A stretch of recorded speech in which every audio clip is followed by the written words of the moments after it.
Hello everyone, कैसे हैं आप सब लोग। आशा है सभी लोग बेहतरीन होंगे। और मैं हूं आपका अपना इंजीनियर मुरलीधर जाखड़। और हम लोग पढ़ रहे हैं एनसीईआरटी क्लास 11 सब्जेक्ट मैथमेटिक्स और इसका chapter second relation and function. आज हम एक्सरसाइज 2.2 के क्वेश्चंस जो हैं वो सोल्व करेंगे। तो जो फर्स्ट क्वेश्चन हमें आज सोल्व करना है वो है क्वेश्चन नंबर 4। तो देखते हैं स्टूडेंट कि क्या क्वेश्चन जो है हमें सोल्व करने के लिए मिला है। बिल्कुल, तो हमें दे रखा है कि समुच्चय P से Q में एक संबंध जो है वो तीर आलेख द्वारा दर्शा रखा है। ये जो संबंध हमें दे रखा है इसको हमें समुच्चय निर्माण रूप में लिखना है। बिल्कुल, तो आपके सामने जो है क्वेश्चन बना हुआ है वो फिर से मैं यहां बना देता हूं। हल जो है 4 का सबसे पहले सेट जो P है उसके एलिमेंट है 5, 6, 7। ये अपना एक सेट है P जिसके एलिमेंट समेत रखे 5, 6, 7। 5, 6, 7 और ये सेट अपना है Q।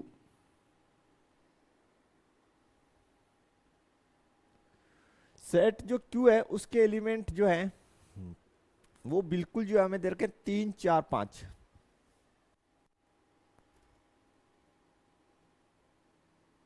5 वो 5 जो है वो 3 से कनेक्टेड है, 6 जो है वो 4 से, और 7 जो है वो 5 से कनेक्टेड है। और संबंध जो है वो P से Q में अपना परिभाषित है। अब सबसे खास बात क्या है कि जो सेट P के जो एलिमेंट्स हैं उनको हम जनरल रूप में, सामान्य रूप में किससे अभिव्यक्त करते हैं? X से। और Q के जो एलिमेंट्स होंगे उनको किससे व्यक्त करेंगे? Y से। यहां तक आपको समझ में आ गया होगा। अब देखिए 3 जो है वो 5 से कितना कम है? आप कहेंगे सर 2। 4 6 से कितना कम है? 2। और 5 जो है 7 से कितना कम है? 2। इसका मतलब ये है कि भाई इनके बीच में जो जनरल रिलेशन है वो ये है कि y जो है x से 2 कम है। y का जो एलिमेंट है वो x के एलिमेंट से 2 कम है। ठीक है, अब आपको इसे समुच्चय निर्माण रूप में लिखना है। तो संबंध के अंदर हम लोग संबंध से हमें, दो समुच्चयों के संबंध से हमें क्या प्राप्त होता है? आप कहेंगे सर क्रमित युग्म। तो इसको इस प्रकार लिखेंगे रोस्टर रूप में। रोस्टर रूप में तो सिंपली आप लिख देंगे। देखिए पहले रोस्टर रूप में लिख लेते हैं, फिर समुच्चय निर्माण रूप में लिख लेते हैं। रोस्टर रूप में लिखेंगे तो 5,3, 6,4 और 7,5। ये हमने संबंध को लिख दिया रोस्टर रूप में। ठीक है, हमें इसे लिखना है समुच्चय निर्माण रूप में, यानी इन कर्मित युग्मों को हमें समुच्चय निर्माण रूप में लिखना है। तो बिल्कुल जो है किस प्रकार लिखेंगे? देखिए हम लिखेंगे कि x, y का जो ऑर्डर्ड पेयर है, x, y का ऑर्डर्ड पेयर है वो इस प्रकार है, यानी सच दैट किस प्रकार है कि y is equal to x minus 2, जहां पर x किससे संबंधित है? सेट P से। जहां x संबंधित है सेट P से और y संबंधित है सेट Q से। ये हमारा समुच्चय निर्माण रूप हो गया। ठीक है, और ये हमारा रोस्टर रूप हो गया। प्रांत और परिसर लिखना है। प्रांत तो सेट P के वे अवयव जो संबंध में है, 5, 6, 7, या यहां से लिख दीजिए फर्स्ट वाले जो x के एलिमेंट है सभी ऑर्डर्ड पेयर में, तो 5, 6, 7। फिर परिसर, परिसर का मतलब हो गया सेट Q के वे अवयव जो सेट P के अवयवों के साथ संबंध में। यहां से लिखते हैं तो y वाले ये जो एलिमेंट्स हैं ये परिसर के अवयव हो जाएंगे। यानी जो ऑर्डर्ड पेयर में वाई के स्थान पे लिखे हैं वो परिसर में आते हैं। तो देखिए 3, 4 और 5, 3, 4, 5 ये आपका परिसर हो गया। यहां से भी 3, 4, 5।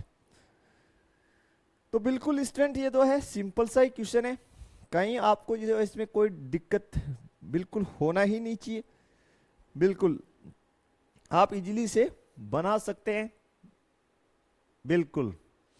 तो आसान क्वेश्चन देखते हैं इसका जो है नेक्स्ट क्वेश्चन। क्वेश्चन नंबर 5 हमें क्या सोल्व करने के लिए मिला है। Question number 5।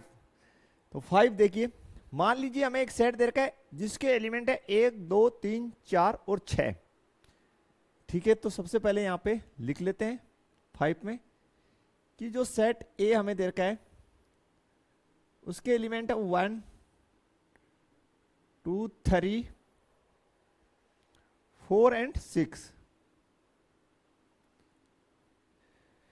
ठीक है, आगे बोल रखा है कि संबंध जो आर है वो ए पर का मतलब है संबंध जो है वो ए से ए में डिफाइन है। ए पर का मतलब होता है कि जो संबंध है आपका वो सेट ए से ए में डिफाइन है। ये ए पर का मतलब हो गया। किस प्रकार है कि ए कोमा बी का जो कर्मित युग्म है वो इस प्रकार है कि ए और बी दोनों जो है सेट ए से, ठीक है वो तो है ही। फिर आगे लिखा है कि संख्या ए बी को यथावत विभाजित करती है। संख्या ए जो है वो बी को यथावत विभाजित करती है। इसका मतलब है वो कैसी संख्या है, वो पूर्ण संख्या है।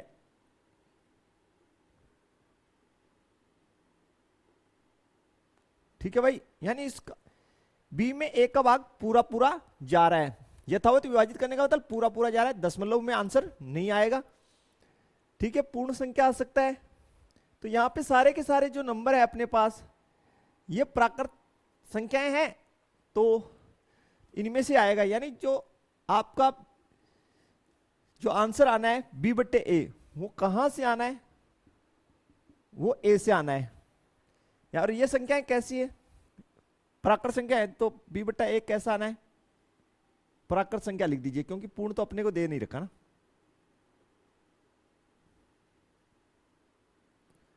ठीक है, क्योंकि ये दी गई संख्याएं कैसी है, प्राकृत संख्याएं। तो बी बट्टा ए क्या प्राप्त होना है, प्राकृत संख्या प्राप्त होना है।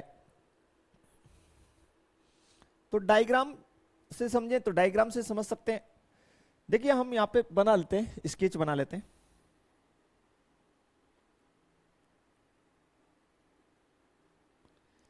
ये अपना सेट ए है,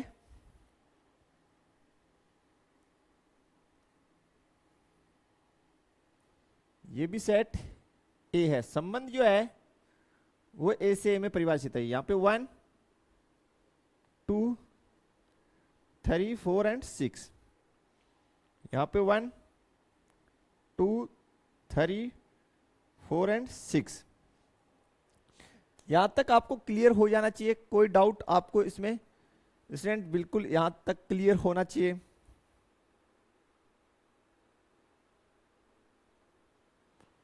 ठीक है, अब आगे बढ़ते हैं इस क्वेश्चन में। तो काफी इजी टाइप ही क्वेश्चन है सारे के सारे। तो देखते हैं कि भाई ये देखो एक में एक का भाग पूरा पूरा जाता है, बिल्कुल जाता है, यानी 1/1। ठीक है, एक का भाग 2 में जा रहा है, एक का 3 में भी जाता है, एक का 4 में भी जाता है, एक का 6 में। यानी एक जो है वो एक से कनेक्टेड है। पहली बात, एक 2 से भी है, एक 3 से भी कनेक्टेड होगा, एक जो है 4 से भी कनेक्टेड होगा, और एक जो है 6 से भी कनेक्टेड होगा। इतना आपको क्लियर हो जाना चाहिए पहली बात, तो ये बात आपको समझ में आ जानी चाहिए। ठीक है स्टूडेंट, तो सबसे पहले इतना लिख लेते हैं। इसको रोस्टर रूप में लिख रहा हूं मैं आपके सामने कि भाई रोस्टर रूप में लिखता हूं इतने को कि भाई 1 का जो है 1,1 एक तो ऑर्डर पेयर ये बनेगा, एक बनेगा 1,2, 1,3, 1,4 और 1,6। यहां तक सभी को क्लियर हो जाना चाहिए। नेक्स्ट देखिए, देखिए 2 का 2 में भाग जो जाता है वो पूरा पूरा जाता है, 2 का 2 में भाग पूरा पूरा जाएगा। इसके अलावा 2 का जो है 4 में भाग पूरा पूरा जाएगा, और 2 का जो है 6 में पूरा पूरा भाग चला जाएगा। यह आपको एकदम क्लियर होना चाहिए। तो यहां लिख लेते हैं 2,2, 2,4 और 2,6। नेक्स्ट देखते हैं स्टूडेंट, आगे जो है हम लोग देखते हैं। फिर बात आती है संख्या 3 की। तो 3 का 3 में जो भाग जाएगा वो पूरा पूरा जाएगा। इसके अलावा 3 का किस में पूरा पूरा भाग जाता है? आप कहेंगे सर 6 में। किसमें? 6 में। तो लिख लीजिए यहां पे 3,3। ठीक है, तो इस स्थिति में संख्या ए बी को यथावत विभाजित कर रही है, और 3,6। आगे देखिए, ध्यान से देखेंगे कि तो 4 जो है, 4 का भाग 4 में भी पूरा पूरा जाता है। 4 का जो भाग है वो 4 में पूरा पूरा जाता है।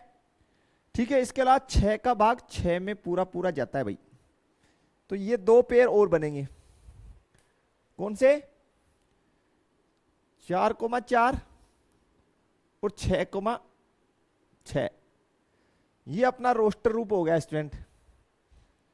इसको लिख दीजिए x और ये अपना y।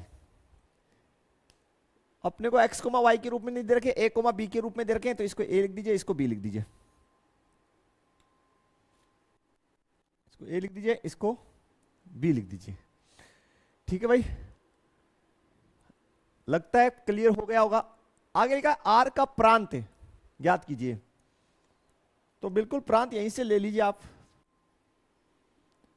जो a का एलिमेंट a है, a वाला जो एलिमेंट है जो संबंध में है, तो 1, 2, 3, 4, 6।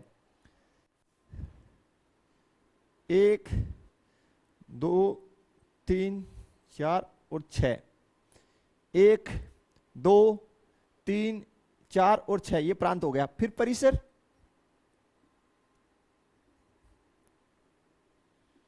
परिसर देखिए यहां से जो कनेक्शन में 1B कनेक्शन में, यानी आप ये देखिए कि किनका इधर जो एलिमेंट है इनमें किनका जो है पूर्व प्रतिबिंब विद्यमान है। इन सभी का पूर्व प्रतिबिंब विद्यमान है। 1 का भी पूर्व प्रतिबिंब विद्यमान है, 2 का भी है, 3 का भी है, 4 का भी है, 6 का भी है। तो सभी के सभी क्या हो गए? परिसर में इन्वॉल्व हो गए। 1, 2, 3, 4 और 6, यानी सेट ए के वे एलिमेंट जिनके पूर्व प्रतिबिंब विद्यमान है किसमें आ गए? परिसर में। और इधर से सेट ए के वे एलिमेंट जिनके प्रतिबिंब विद्यमान है किसमें शामिल हो गए? प्रांत में। या यहां से ले लीजिए, ये फर्स्ट जो है ए का वैल्यू उनको प्रांत में, सेकंड जो बी का वैल्यू है उनको परिसर में काउंट कर लीजिए। तो बिल्कुल स्टूडेंट इजी टाइप की क्वेश्चन, इसमें आपको कोई समस्या नहीं होनी चाहिए। पढ़ते हैं हम लोग जो है नेक्स्ट क्वेश्चन की तरफ। नेक्स्ट हमारे पास क्वेश्चन है क्वेश्चन नंबर 6। क्वेश्चन नंबर 6 हमें जो संबंध दे रखा है वो संबंध पहले मैं आपके लिए लिख देता हूं कि संबंध R जो है वो मुझे दे रखा है कि x कोमा x + 5 का ये ऑर्डर्ड पेयर है। वो देखिए किस प्रकार है कि x जो है वो संबंधित है। समुच्चय जो दे रखा है वो है 0, 1, जिसके एलिमेंट 0, 1, 2, 3, 4, 5, 4 और 5 है। इस संबंध को, ये जो संबंध हमें दे रखा है ये समुच्चय निर्माण रूप में दे रखा है। सबसे पहले इसको हम लोग रोस्टर रूप में बनाएंगे, फिर हम लोग इसका प्रांत और परिसर ज्ञात कर लेंगे। देखिए स्टूडेंट यहां पे एक खास बात देखिए, जो भी हमारे पास ऑर्डर्ड पेयर होता है उसमें पहला एलिमेंट x का होता है और दूसरा y का होता है। ऑर्डर्ड पेयर में फर्स्ट एलिमेंट x का, दूसरा y का। तो यहाँ पे गौर से देखिए, यहाँ पे y के स्थान पे आपको दे रखा है x प्लस 5। तो इसलिए जो है यहां से देखिए, इसलिए आप यहां से लिखेंगे, इसलिए या दिया है, ऐसे लिख दीजिए, दिया है, दिया है y बराबर x प्लस 5, y बराबर x प्लस 5, यानी ये जो सेकंड एलिमेंट होता है ऑर्डर्ड पेयर का, ये y को रिप्रेजेंट करता है। तो y बराबर x प्लस 5 हो गया। फिर x की वैल्यूज आपको 0 से लेके 5 तक दे रखी है। तो देख लीजिए, जब x बराबर 0 तो y बराबर 0 प्लस 5 बराबर कितना हो गया 5। x बराबर 1 तो y बराबर 1 प्लस 5 6। x बराबर 2 तो y बराबर 2 प्लस 5 बराबर 7। और x बराबर 3 तो y बराबर 3 प्लस 5 कितना 8। और x बराबर 4 हो तो देखिए y का वैल्यू कितना आएगा, y बराबर 4 प्लस 5 यानी 9। ठीक है। और x बराबर 5 तो देखिए y बराबर 5 प्लस 5 यानी 10। ये क्लियर हो जाना चाहिए आपको बिल्कुल इतना। इसमें कोई समस्या है तो आप पूछ सकते हैं स्टूडेंट, बिल्कुल इसमें कोई भी डाउट आपको नहीं होना चाहिए, बिल्कुल क्लियर। अब इसको जो है, ये संबंध जो हमें दे रखा है, इसको हम रोस्टर रूप में लिख लेते हैं। तो संबंध बने, जो पहला ऑर्डर्ड पेयर बनेगा संबंध का 0,5, दूसरा यहां से बन जाएगा 1,6, 2,7, 3,8, 4,9 एंड 5,10। ये अपना बन गया इसका रोस्टर रूप। प्रांत और परिसर ज्ञात करना है तो यहां से इजीली आप लिख दीजिए प्रांत। तो जो फर्स्ट वैल्यूज हैं सभी ऑर्डर्ड पेयर की वो किस में आ जाएगी, प्रांत में। तो 0, 1, 2, 3, 4 और 5। परिसर, परिसर के अंदर देख लीजिए सेकंड वैल्यूज 5, 6, 7, 8, 9 और 10। ये स्टूडेंट हो गया इसका परिसर। तो काफी इजी टाइप क्वेश्चन है, बस आपको ये पता होना चाहिए कि जो ऑर्डर्ड पेयर है उसमें फर्स्ट एलिमेंट x को, सेकंड y को रिप्रेजेंट करता है। ठीक है, तो y बराबर x प्लस 5 हो गया। x संबंधित है 0, 1, 2, 3, 4, 5 से, तो x की वैल्यूज हमें ये लेनी है। देन हमारे पास जो y के रिजल्ट्स आएंगे वो हमने लिख दिए। ये हमारे पास y का आ गए ऑर्डर्ड पेयर 0, 5, 1, 6, 2, 7, 3, 8 इस प्रकार बन गए। तो बिल्कुल क्लियर। देखते हैं इसकी जो है नेक्स्ट क्वेश्चन हमें सोल्व करना है। तो देखिए स्टूडेंट, नेक्स्ट क्वेश्चन हमारे पास है क्वेश्चन नंबर 7। हमें जो क्वेश्चन नंबर 7 का हमें संबंध दे रखा है, उसमें बोला गया है x, x क्यूब, यानी जो ऑर्डर्ड पेयर है x, x क्यूब का, और संख्या जो x है वो 10 से कम अभाज्य संख्या है। ठीक है, तो यहां से जो ऑर्डर्ड पेयर दे रखा है वो है x, x क्यूब का संबंध में। तो फर्स्ट एलिमेंट x को और सेकंड y को रिप्रेजेंट करता है। तो यहां से लिख दीजिए दिया है y इजिकल्स टू कितना हो जाएगा x क्यूब। ये आपको समझ में आ जाना चाहिए पहले तो।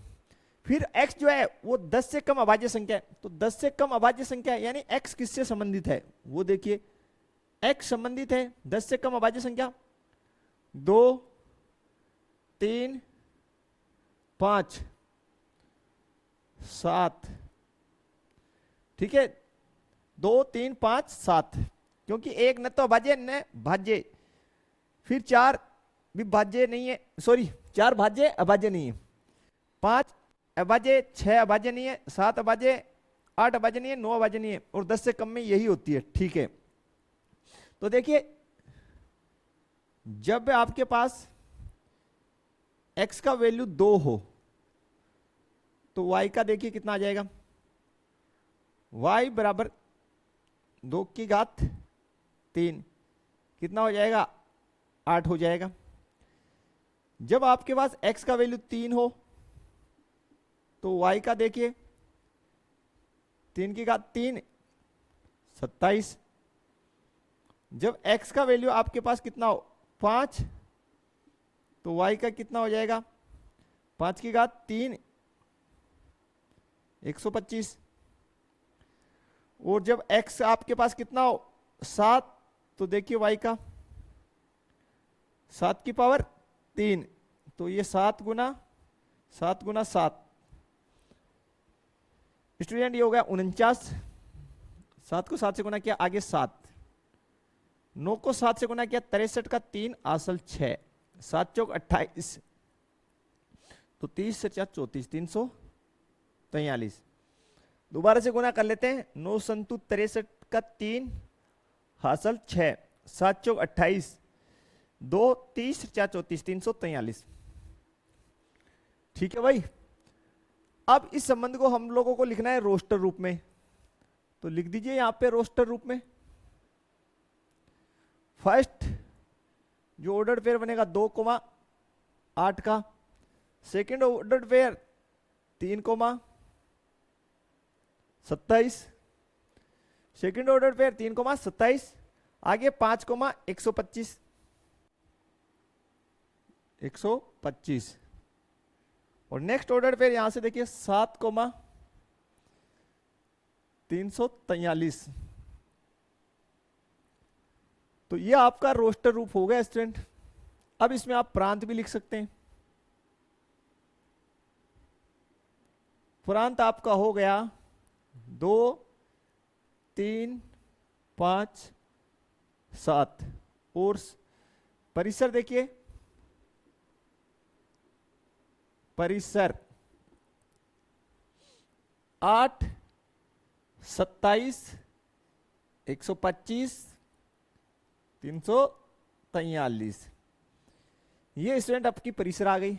तो बस एक सामान्य सी बात आपको पता होना चाहिए कि जो ऑर्डर्ड पेयर होता है उसमें फर्स्ट जो एलिमेंट है वो x से संबंधित होता है, सेकंड y से, तो y is equal to x cube, ये अपने को दे रखा है, ये हमें पता होना चाहिए। देन क्वेश्चन जो है आसानी से बनेगा। नेक्स्ट क्वेश्चन में हमें बोला गया है सेट ए दे रखा है, उसमें 3 अवयव हैं। कितने अवयव हैं सेट ए में? 3 है। 8 नंबर का हमें सेट ए दे रखा है, और सेट ए में एलिमेंट है x, y, z, और सेट बी में 2 अवयव हैं, एक तो है 1 और एक है 2, यानी यहां पे number of elements in set A वो है 3, और number of elements in set B वो कितने? 2 है। ए से बी में संबंधों की संख्या, यानी हमें जो है रिलेशन जो है ये बताना है कि ए से बी में कितने संबंध परिभाषित हो सकते हैं।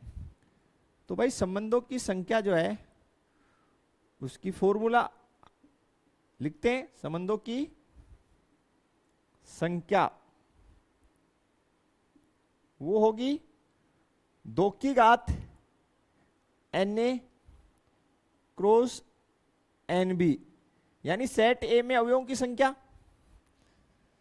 तो देखिए कितने अवयव हैं, आप कहेंगे सर 3, और सेट बी में अवयवों की संख्या आप कहेंगे सर 2, ये से नो, तो ये आपके पास हो जाएगी संबंधों की संख्या आ जाएगी 2 की घात 10, ये आपका आंसर होगा।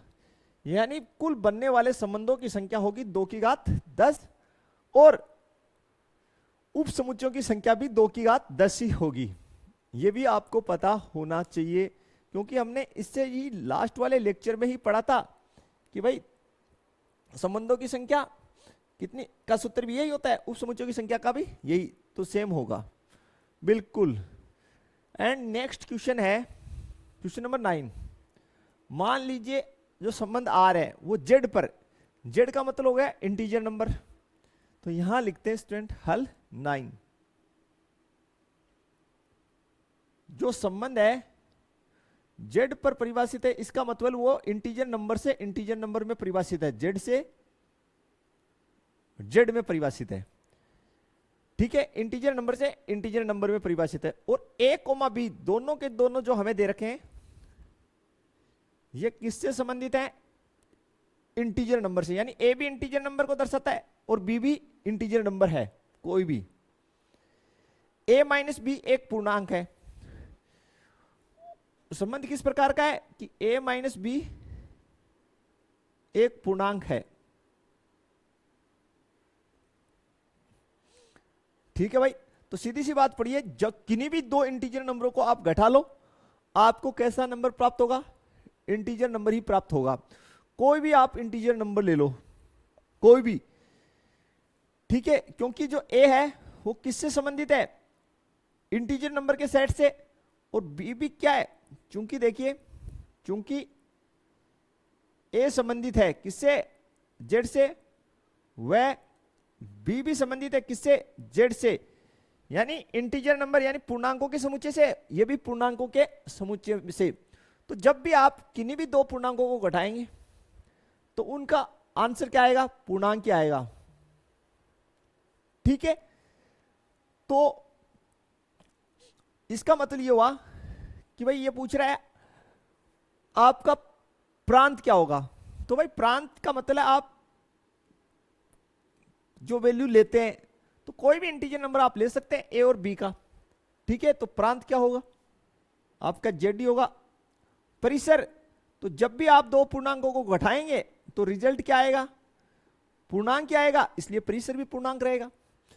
कि भाई हम ए और बी का, देखिए ए माइनस बी क्या है, पूर्णांक है, ए माइनस बी क्या है, बराबर ये बोल रहा है पूर्णांक है। तो ए और बी का वैल्यू जो है हम पूर्णांक में से कोई भी इंटीजर ले सकते हैं भाई, और जब इनको हम सब्ट्रैक्ट करेंगे तो रिजल्ट क्या देगा, पूर्णांक देगा।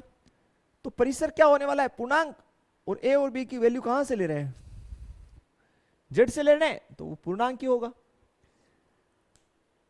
ठीक है। आप कोई भी वैल्यू उठा के चेक कर लीजिए रेंडमली, किन्हीं भी दो पूर्णांकों को कभी भी घटाते हैं देन उनका रिजल्ट हमेशा पूर्णांक की आता है। तो परिसर फाइनली पूर्णांक आने वाला है, और ए और बी का वैल्यू आपको किस में से लेना है, पूर्णांकों में से लेना है, जो आप कोई भी पूर्णांक ले सकते हैं, इसलिए प्रांत क्या होगा, पूर्णांक होगा।